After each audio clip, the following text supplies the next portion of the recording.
विश्व योग दिवस योग पाई आम देश निजर एक स्वतंत्र परिचय सृष्टि कलानी लोक निरोग रहिबा योग उपरे निर्भर करुछंती हेले किछि लोक अछंती जो मानकु जणा नहीं जे केउ योग कले केउ रोगर प्रतिकार मिलबो। वर्तमान आम पाखरे एक योग गुरु अछंती आसंतु तांकु पचारि बुझिबा केउ योग कले केउ रोगर प्रतिकार मिलबो। योग कले तो विभिन्न रोगर विभिन्न अच्छी किंतु साधारण भाव आप प्रथम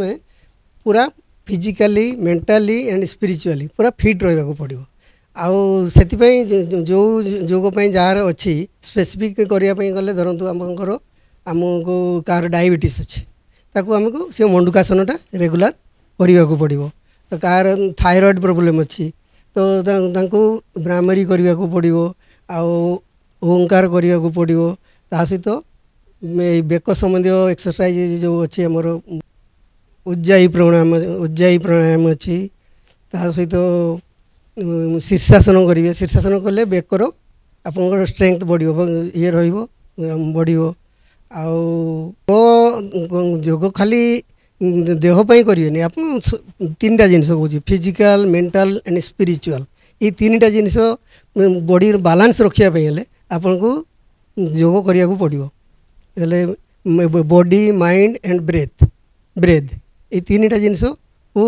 बैलेंस रखापी जाकि आप सुस्थ रही पारे खाली फिजिकल फिट रही हे नहीं खाली तेणु आमको मेंटाली भी फिट रहा पड़ो स्पिरिचुअली भी फिट रहा पड़ो हेल्ले जाकि आप ठीक रही पारे। हाँ डिप्रेशन को पड़े टिके ये डिप्रेशन चली आसू ये करने माने रेगुलर प्रतिदिन निज शरीर पर एटलिस्ट 45 मिनिट्स समय देवा पड़ो आउ योग करने को पड़ो योग प्राणायाम करने को पड़ो किसी सहित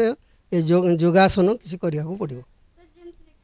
योगरे योग करने सेमती स्पेसिफिक डाएट किसी दरकार नहीं नॉर्मल फूडिंग खाइबे आउ जेते समय पारिबे आपण माने वेजिटेरियन फूड खाइबा चेष्टा करें।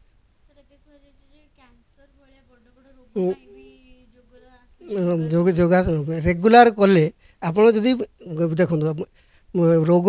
हेबा अर्थ आप जो आम आमिष खाद्य खाऊ ना आमिष हूँ मुख्य आम पैसा दे रोग किणवा सहित सामान पैसा देकी रोग किणुचे आम तेणु जिते जो पारे आप वेजिटेरियन खाइबे जदि वेजिटेरियन फूड खाइबे ताले आप ऑटोमेटिकली अधा अधा आप स्वास्थ्य ठीक रहिबो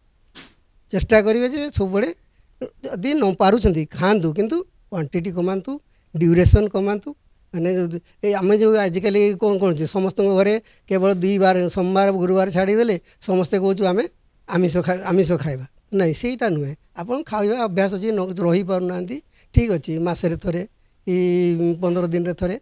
खातु किसी असुविधा नहीं किंतु क्वांटिटी कमातु पार सेमिति सेमिति गोटे कौन करदे पूरा फिट रे सेमिति किसी ना आ समयटा समय समस्त से गोटे समय अच्छी आपंकर जमी प्रोफेशन अच्छी कि जहाँ आप कार्य अच्छी तारी भितर आप समय बाहर करेंगे सकाଳେ हो पारे दिन बेले हो पारे कि संध्यार हो पारे किंतु समय आपको बाहर करा पड़ो खाली गोटे जिनस मन रखिए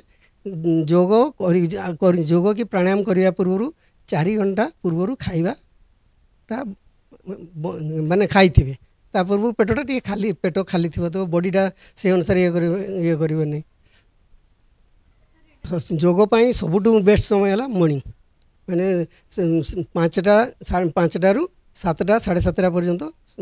योगपाई बेस्ट समय से कहीं से समय रे आपनकर देहरे कौन प्रकार खाद्य ना कि बॉडी पूरा फ्री अच्छी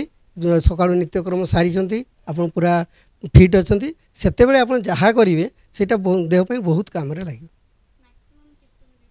मिनिमम 45 मिनिट्स टू 1 आवर आ जदि दे पारे समय 1.5 घंटा 2 घंटा पर्यंत भी करेंगे टाइम दे पारे किंतु मिनिमम 45 मिनिट्स आपको समय देवा पड़ो आप शरीर जमी आम खावाई जमी खाऊँ भोक लगे खाऊँ शोष लगे पा पीऊँ निद लगे शोचु सेमती आपन को पार्ट ऑफ द लाइफ करने को पड़ो योग विषय स्टार्टिंग रू आप बॉडी को फ्लेक्सिबिलिटी बॉडी रो मोबिलिटी फ्लेक्सिबिलिटी वेट लॉस ये सब करने धीरे धीरे करने को पड़ो आप मु आसबि आज सब करदेवी सेमती संभव नहीं सेमती आप प्रथम आसबे आग बॉडी रो वार्म अप एक्सरसाइज किसी करने पड़ो बॉडीटा को आग वार्म अप करेंगे बॉडीटा को आग फिट फिट आणिले तो आप करेंगे ना तो करें तेणु आप वार्म अप एक्सरसाइज करेंगे टिके चलिए टिके दौड़े टिके जॉगिंग करेंगे टिके हाथ को गोड़ को एपट सब वार्म अप करने एक्सरसाइज करेंगे बॉडी जब फिट होगला तापर आप योगासन आरंभ करेंगे योगासन ताड़ासन कले ऊर्ध्व ताड़ासन कले आप स्ट्रेट प्लांक एक्सरसाइज करेंगे प्लांक एक्सरसाइज कले कौन हम आप पेट जदि पेट रोचे आपंकर से 3 मास भितर पेट ठीक हो आपंकर गैस्ट्रिक प्रोब्लेम अच्छी आपको किसीटा प्राणायाम फ्राणायाम करने को पड़ो जमी भ्रामरी प्राणायाम कपालभाति अनुलोम विलोम ये सब डेली करने को पड़ो सका नहीं जनसाधारण को आजिकल जो